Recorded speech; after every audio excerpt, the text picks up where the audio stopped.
Bom dia a todos, bem-vindos a mais um Poesia à Quarta-feira da Academia BAI, uma academia de vida agora nas nossas casas. Eu sou a Fátima Sampaio Fernandes e vou falar-vos hoje de William Blake. Eu adoro William Blake. Apesar de ser extremamente complexo e não foi compreendido na sua época, e até foi considerado louco no final. E nessa altura, quando ele era visto como louco, escreveu os seus versos mais conhecidos e que continuam a ser dos melhores alguma vez escritos em língua inglesa, na minha opinião.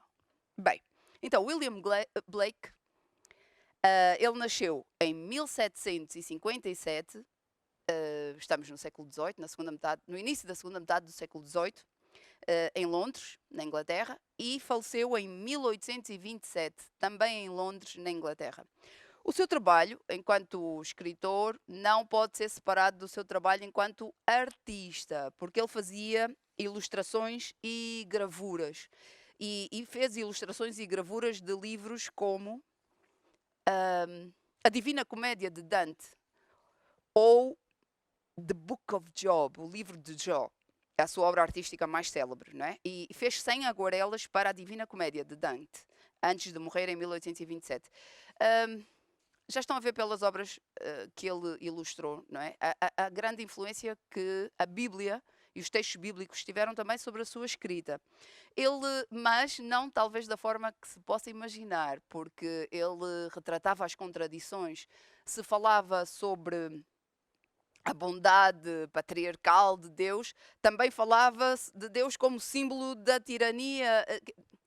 Sim, que podia ser um símbolo de tirania, por exemplo, à qual o homem se submetia, não é? Então, estas contradições místicas aparecem sempre na obra de William Blake e fazem parte de quem ele era e também da sua complexidade e provavelmente também do facto de ele ter sido tão incompreendido enquanto escritor, enquanto estava vivo.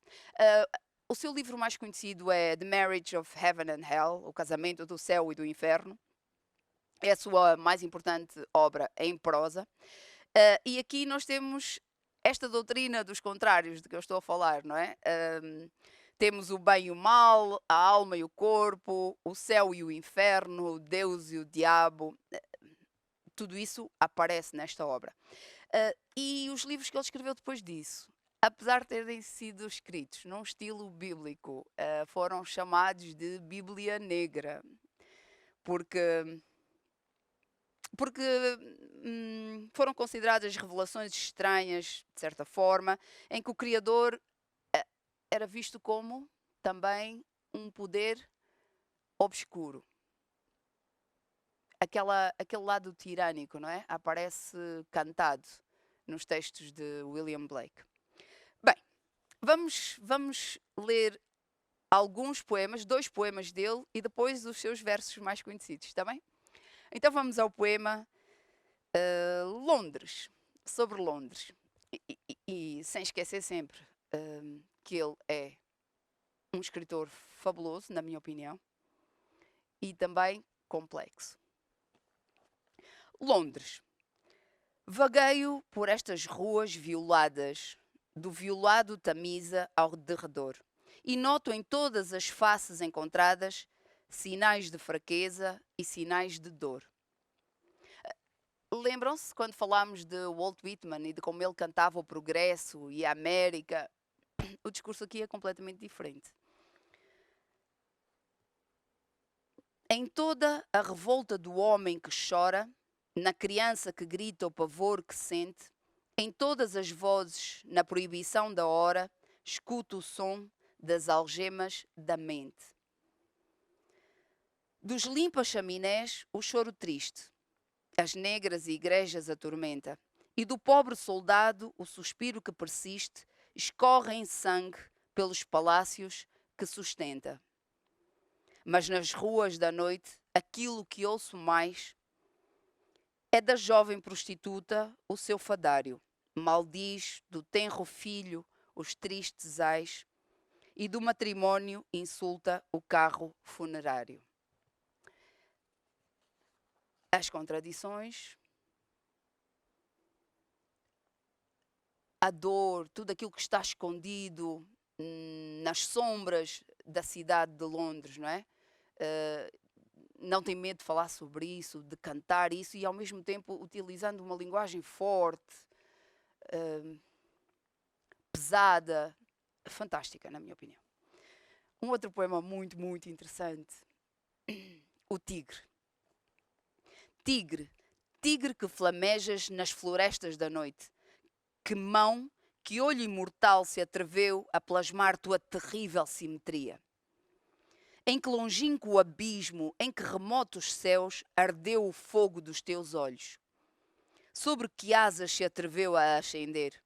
Que mão teve a ousadia de capturá-lo?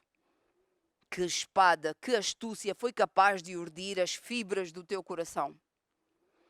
E quando o teu coração começou a bater, que mão, que espantosos pés puderam arrancar-te da profunda caverna para trazer-te aqui? Que martelo te forjou? Que cadeia? Que bigorna te bateu? Que poderosa mordaça pôde conter teus pavorosos terrores? Quando os astros lançaram os seus dardos e rasgaram de lágrimas os céus, e regaram de lágrimas os céus, sorriu ele ao ver a sua criação? Quem deu vida ao cordeiro, também te criou? Tigre, tigre que flamejas nas florestas da noite, que mão, que olho imortal se atreveu a plasmar tua terrível simetria? Há aqui várias questões, não é? Quem criou o cordeiro criou também o tigre. Que Deus é este, não é? Que criou os mansos e criou os predadores. Que contradições são estas? Que complexidades são estas? E depois, quem é que conseguiu aprisionar uma criatura como esta, uma criatura terrível, enorme, abismal, quase infinita no seu poder? Que bigornas conseguiram fechá-lo, prendê-lo, aprisioná-lo? E a quem é que ele se refere quando fala do tigre? É do inóspito, do obscuro, do inexplorado? De que é que fala ele? Bem, isto é para refletirem e conhecerem melhor também, não é? Vamos conhecer melhor o William Blake. Vamos agora aos seus versos mais conhecidos e, como eu disse, na minha opinião, dos mais belos em língua inglesa, que são estes, que são o início de Auguries of Innocence, o seu poema Augúrios da Inocência. Como disse no início, ele já era considerado louco quando escreveu isto, o que é extraordinário, não é? Porque são versos geniais. Então ele escreveu isto: To see a world in a grain of sand, and a heaven in a wild flower. Hold infinity in the palm of your hand, and eternity in an hour. Este é o início do poema, são os versos mais conhecidos do William Blake e são inacreditáveis. Em português, por acaso, quando traduzidos, perdem esta força e beleza e harmonia e genialidade do original, mas vamos tentar, não é? Segurar o mundo num grão de areia e um paraíso e um céu numa flor silvestre. Segurar o infinito na palma da tua mão e a eternidade numa só hora. Isto é inacreditável. Estes versos são lindíssimos. E é com eles que vos deixo. Até ao próximo Poesia à quarta-feira. Fiquem bem.